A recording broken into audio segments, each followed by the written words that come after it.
Hi everyone, welcome to another pick a card reading. This reading is going to be about how can I love myself more? That's the question for this reading.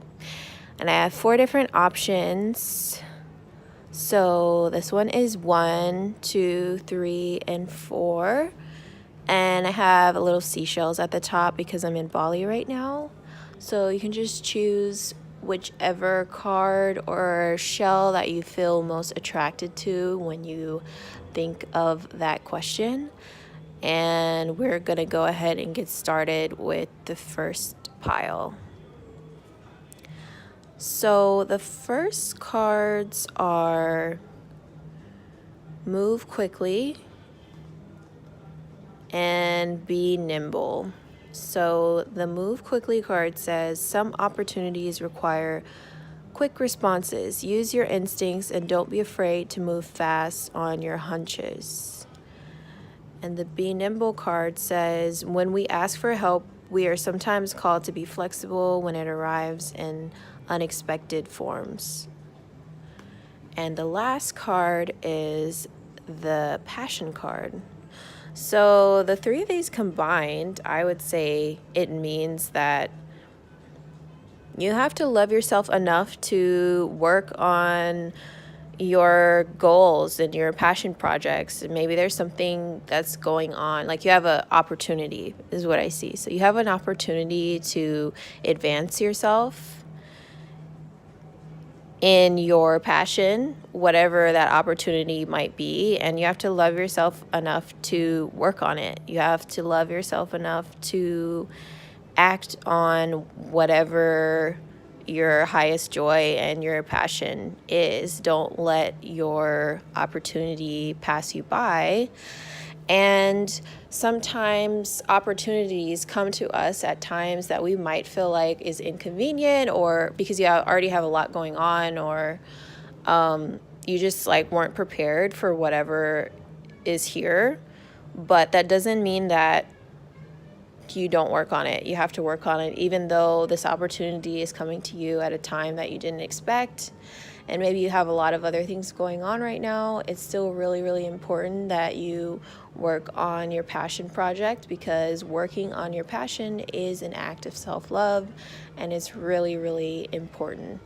A lot of times we focus a lot on what everyone else is doing, like with their careers and their passions, what this person is doing, that person is doing. But then we aren't actually stopping to take enough time to work on our own things. So this is telling you that you have to stop doing that, and you need to focus on yourself and whatever it is you're passionate about, and take the time to really cultivate and master your passion. Because I think if you do take the time to do that, that it will really work out well for you. So we're going to move on to number 2 now.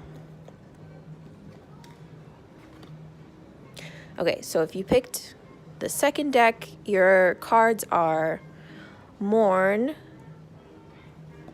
play, and seeing. So if you pick the second deck, you've had some disappointment recently.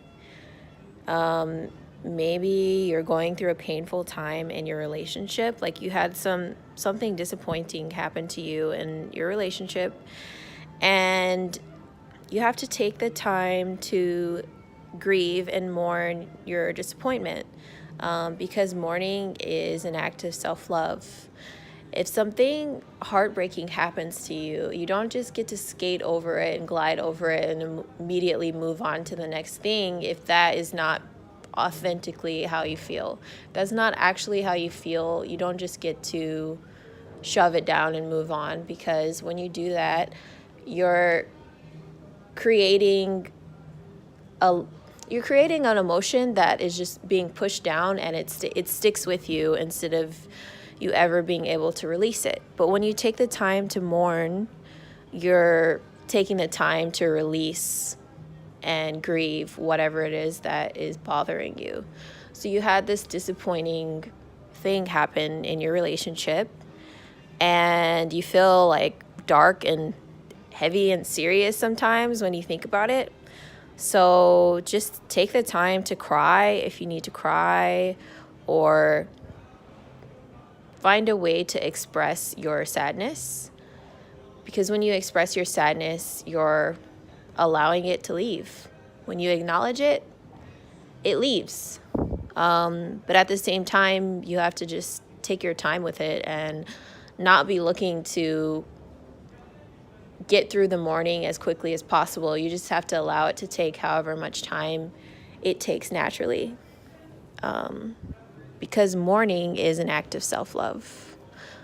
And sometimes it's inconvenient to mourn because other people around us don't want us to be sad, or it just interferes with our daily lives. But it's still a really important process, and it has to happen in order for you to be a healthy human being.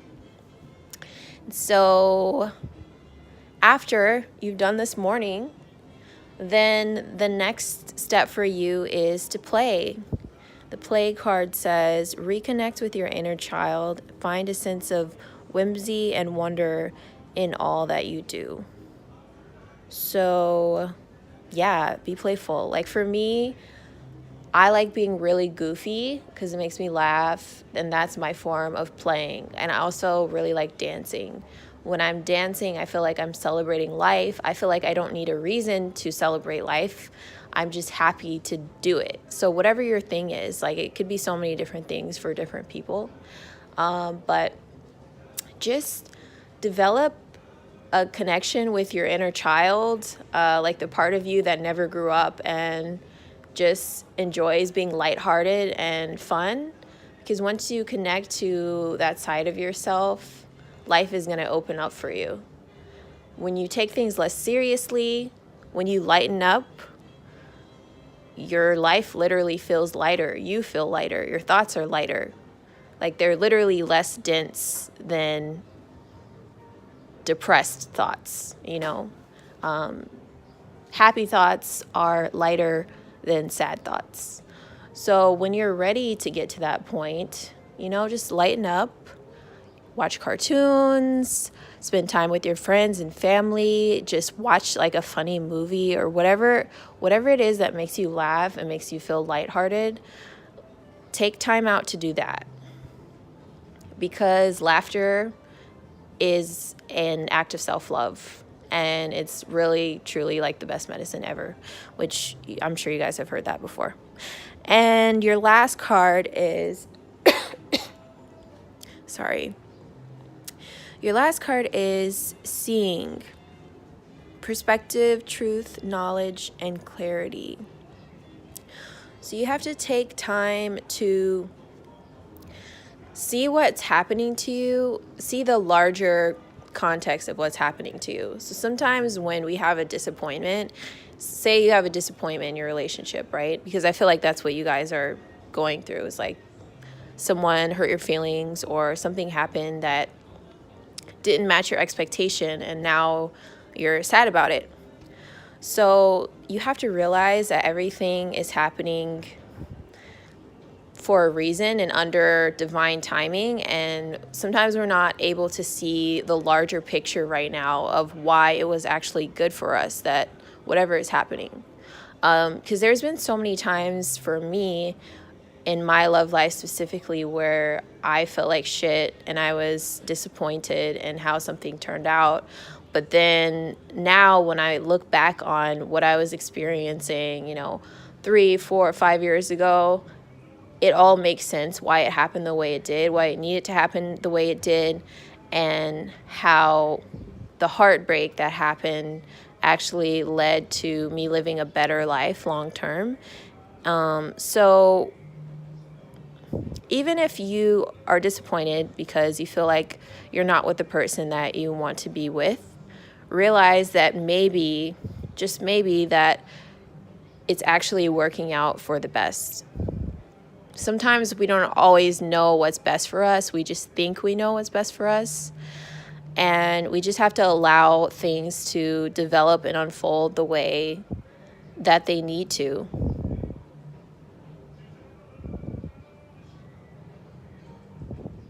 Our plan for what we want and what we actually experience aren't always in alignment, but sometimes that is for the best.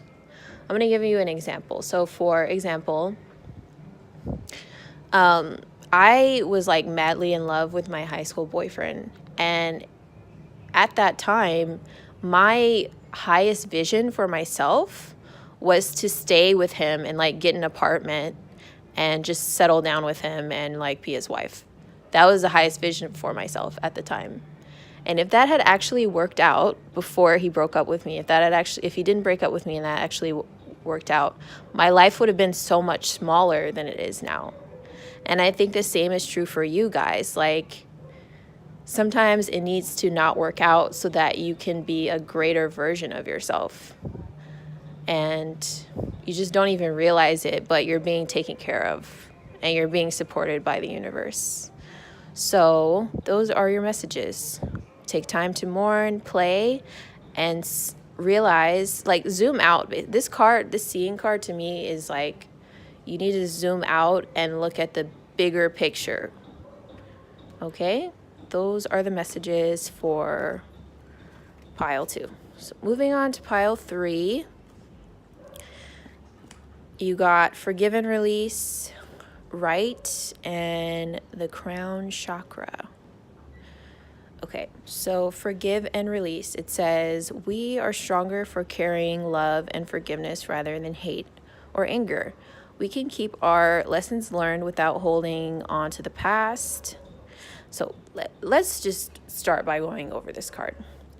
Yeah, so forgiveness is an act of self-love because when we forgive people, we're soothing ourselves. Forgiveness for me is actually not about the other person at all. Like, you cannot you could like never talk to that other person, or you could never have a relationship with that person again and still forgive for your own self-interest. Because the way you feel when you've forgiven someone is much more comfortable than the way you feel when you're holding on to anger. When you're holding on to anger, if you're holding on to it for too long, it's really, really unhealthy and it gets stuck in your body. And a lot of times it ends up manifesting as some physical illness. It could even just be as simple as like migraines, or depression, because when you hold on to those energies, it gets stuck in your body and it causes sickness. So for that reason alone, we have to forgive. You can say fuck the other person. Honestly, you can just be like, fuck this person.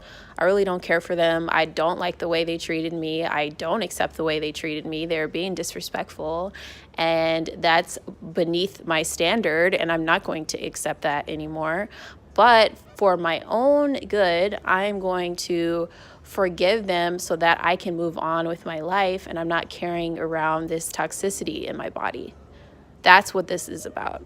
Okay, so that act is one of the greatest acts of self-love. Releasing, forgiving, deciding to move forward. So how do you do that though? Like, how do you release it?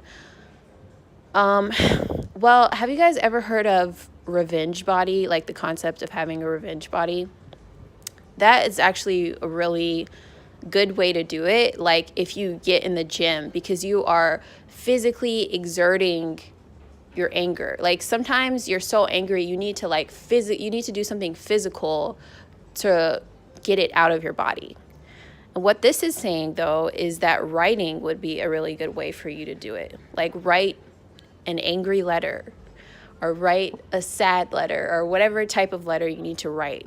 You don't have to give it to the person. It's just for you. It's like an exercise for you. Like anything you wish you could say to this person that you don't feel like you could have said.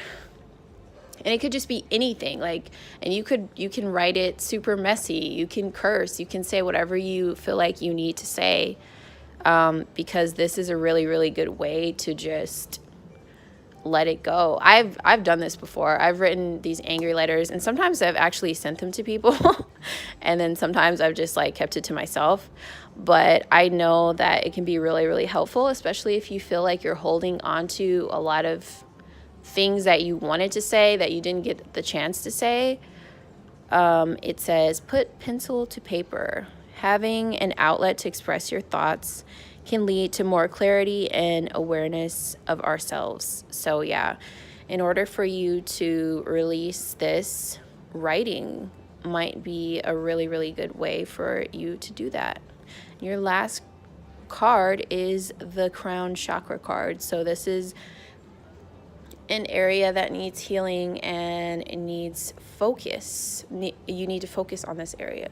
So I'm going to read to you what the book says about the crown chakra so you can get an idea of what you need to be focusing on.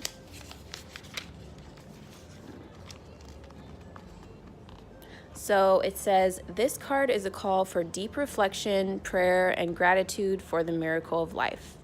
Be open to that which you don't know or can't explain yet. Cease any directionless search and be still. Tap into the divine and the universal consciousness. Know that the divine source of all things is moving through you and around you. The answers you seek are already within you.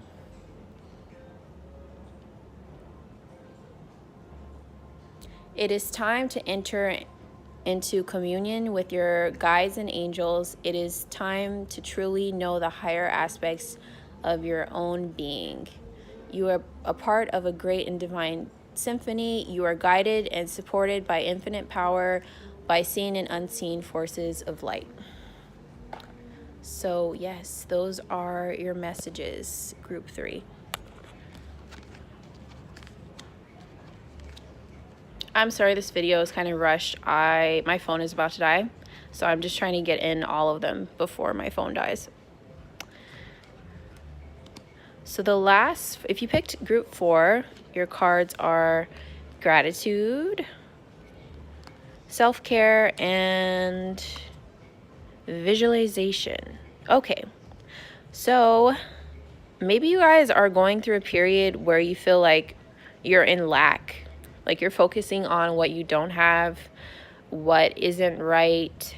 And whenever we do that, whenever we get stuck in that negative spiral, it always feels really bad. Like it makes you feel bad, right? It makes you feel like you're not worthy, like you're not enough. Like it creates this sense of lack.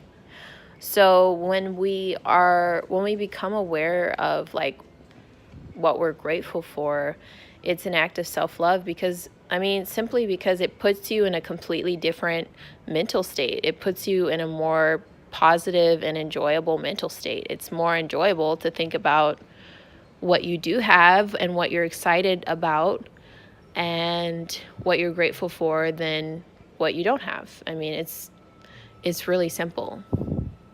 The card says, everyone is a co-creator in this shared experience we call life. Gratitude for all things good and bad helps us overcome our resistance to challenges and spurs growth. And next is the self-care card. Even while serving others, we should not neglect our own needs. You can only give to others what you have. Replenish your cup, attend to yourself. So maybe you've been working a lot, going to school and taking care of other people, taking care of your friends, and you've just been on the go and you haven't been taking time to just sit down for a minute and choose the direction that you want your life to go in. And maybe you're feeling tense and stressed out because you've just been on the run and you haven't been consciously creating your experience because you've just kind of been allowing your schedule to unfold and you've just been kind of like a slave to your schedule. So what this is saying is you have to take time out to take care of yourself. Make sure you're eating well, make sure you're getting enough water, check in with your body, see are there any areas of tension or pain. If there are, then obviously you want to work on those areas. Like, for instance, right now, the right side of my back is hurting when I'm thinking about it. So I know I need to do my physical therapy exercises and go to the chiropractor and get an adjustment. I'm just giving you guys an example of like when you do a body check-in, noticing the areas that need attention. So like I also just noticed, oh, I'm thirsty, I need to drink some water. Simple things like that, but it matters. Like if you're thirsty, you should get yourself some water. Don't just ignore that. Okay? Because it's a part of self-love to check in with your body, assess what it needs, and then actually act on whatever it is it needs. Like that is what self-care is. That's what self-care is about. So that might be a hot bath, or it might just be getting your nails done. It might be getting a massage. It might just be taking time away from your friends and family so you can have some personal time to just unwind. I feel like for people who chose group 4, like you guys just need to take time away from everyone for a minute to just breathe, and like also spend time visualizing, because that's your third card, right?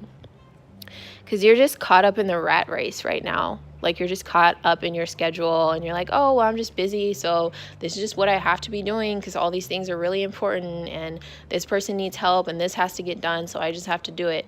Yeah, but you also have to carve out like at least 30 minutes or an hour to just sit down and decide if what you're experiencing right now in your life is what you want to be experiencing, and like where exactly are you heading, and like what do you want for the future. Because whatever you want for the future is going to require you to have a vision of it first, right? And a part of having a vision is the first step to manifesting. To me, the first step to manifesting is to acknowledge what good is already in your life. So that's why you have this gratitude card here. So first you acknowledge what you like about your life and where you're going.